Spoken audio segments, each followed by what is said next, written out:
where in the depths of winter, it's freezing outside. But for some, being inside is almost as bad. I hope I'm not going to be here in 5 years' time. A lot of people try and tell me to go down the homeless route and see if that helps, but it's put my kids through that.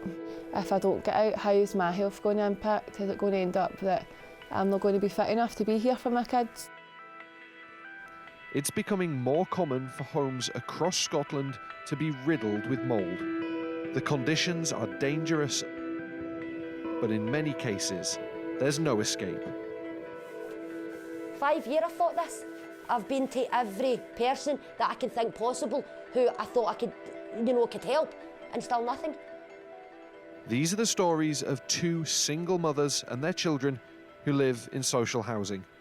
They say the only people who can help them aren't, and they're running out of time.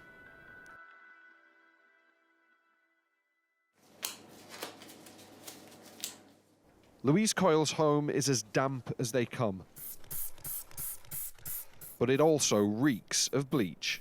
Black spores are on almost every wall, door, window and carpet, but no matter how hard she scrubs, the mother of three is fighting a losing battle. Coming through the carpets, onto flooring, onto beds, mattresses, wardrobes, chest of drawers. And I feel bad because my kids are asking, Mum, can we decorate this, can we do this? I'm sorry, children, but no. And I would love to be able to do it. I'd love for them to go and pick wallpaper and paint and a nice carpet and rug, but I don't see the point because it's all getting destroyed. Louise's children, Erin and Jade, sleep in the living room because their bedroom isn't safe. Go to bed, hardly sleep at night, worrying, and then I'm back up 2 minutes later again. What is my kids breathing in? Well, they're breathing it in on a daily basis anyway, a cross between bleach, dampness and all the rest of it. They're not sleeping in their bedrooms because of it. My 11-year-old is suffering health problems through asthma, breathing problems, respiratory. So no, I'm sorry, I'm not going to put her in a room that's got that. The only place that seems safe is the living room. I mean, how difficult is that as a mother to know that your kids are breathing this in all the time? It's very difficult. I feel I'm putting them in this situation. I know I'm not, but as a parent, I just feel, what more can I do? I'm constantly making phone calls, asking them to come out, and nothing gets done. So what more can I feel I do as a parent? Every room in the house has been impacted by the damp. I feel the clothes do stink of dampness. I feel I'm washing clothes on a daily basis, that I've washed clothes and put them by. If I've maybe not had it on, say, for a week, 2 weeks, I've got to put that back in the washing again to wash it, to wear it, because I don't like the smell. I can even sometimes feel it in my hand, my skin. I know that sounds terrible, but I do. I just feel it's in the air all the time, and I feel yucky. Louise says she has spent close to £8,000 trying to fix the mould and damp conditions. I know it might not seem a lot to other people out there, but it's a lot to me. When I'm a single parent with 3 children, it is a lot. I've not got the money to keep replacing. You obviously sleep with the mould and the dampness in the room with you. Do you worry about the impact it has on your health? Yep, 110%. I'm feeling more tired all the time. My eyes are nipping constantly. Between cleaning the house, between the dampness, between the no sleeping at night, because my head's doing overdrives, wondering, what am I going to do the next day? What am I going to wake up to? Am I going to pull something out of my wardrobe that's going to be wrecked again? I'm losing everything, and I'm just drained. I don't want to be here anymore. In Scotland, the number of reports by tenants to councils and housing associations about mould or dampness has risen by 1/5 in 2 years, according to a Freedom of Information request by the Sunday Post. Figures obtained from 22 councils show almost 14,500 reports of mould or dampness were lodged last year, compared with just over 12,000 in the year before, an increase of 19%. It can be fatal if you are exposed to heavy levels of mould over a long period of time. And the problem is that we're not acting fast enough, so the problem grows exponentially and has not just immediate but also long-term consequences on health. Dr Poonam Krishan is a GP working across central Scotland. She says mould is far more dangerous than many are led to believe. It gives off spores. These spores then fly off and they can lodge into our airways and our lungs. And what happens is over a period of time, people will have symptoms that can range from things like irritated eyes, itching, runny eyes, to congestion of the sinuses, repeated chest infections. But if you have underlying health conditions like lung conditions or heart conditions, it can be potentially fatal. Dr Krishan says living in a mouldy and damp home can take a huge toll on someone's mental health as well. People are stressed out their heads, they're finding things like sleep an issue, struggling with emotional well-being. It has a knock-on effect on all elements of your life. Are you seeing people coming in and asking for help about this? Yeah, as GPs we're often asked to write letters in order to help support appeals to housing associations, and we see the problem particularly in places like social housing or in low-income households.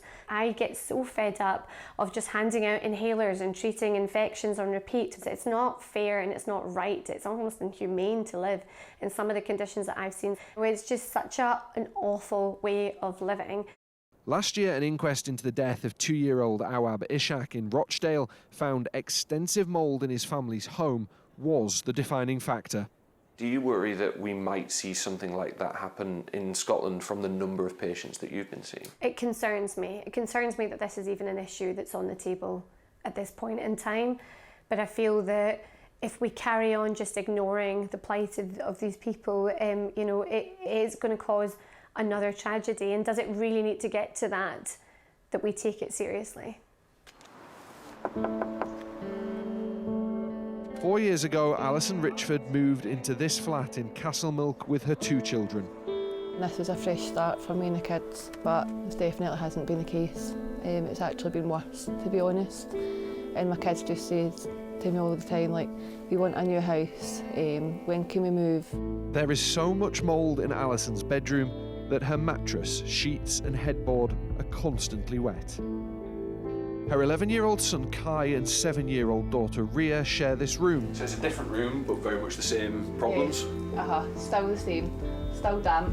You're freezing for one, it's so cold, it stinks. You feel very, very chesty. It feels dead damp, I can smell it on me. Anything touches the walls or anything, I feel as if you can smell that on there. The walls have been stripped to bare plaster in an attempt to remove the mould, but it hasn't helped the situation. This flat is so cold that Alison has to turn the heating on during the summer, and in winter, the main way the family keeps warm at night is by sharing a bed.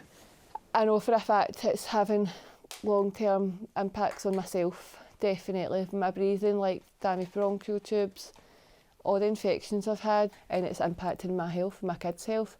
They seem to getting took away in ambulances and everything. I think that's just enough. Enough is enough. Like, when that happens, like, it's went too far now. Alison claims her housing association has offered short-term fixes. They've repainted some walls and provided dehumidifiers.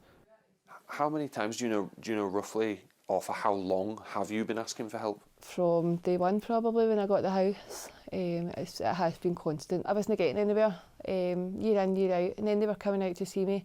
And a few weeks ago they came out and they said they could actually feel that their feet were damp on my carpet, their feet were freezing. They could smell the dampness, and I was like, so I live here, so how do you think I feel? It's a worry, it is a worry. Like, obviously it breaks me some days. Alison's landlord, the Castleton Housing Association, say whilst they can't comment on individual cases, they do work with tenants over concerns about mould and damp, and where appropriate, they may update heating systems and install fans. As for Louise, North Lanarkshire Council say following an inspection they did at her property yesterday, they'll carry out more work as a matter of urgency and will install new wall insulation. But after a combined 10 years of living in mouldy and damp homes, no explanation goes far enough for Alison and Louise. I just feel drained every single day. I'm done. I've told the council, yous come up and do any repairs yous want. Yous can rip this house apart, as long as I'm not in it.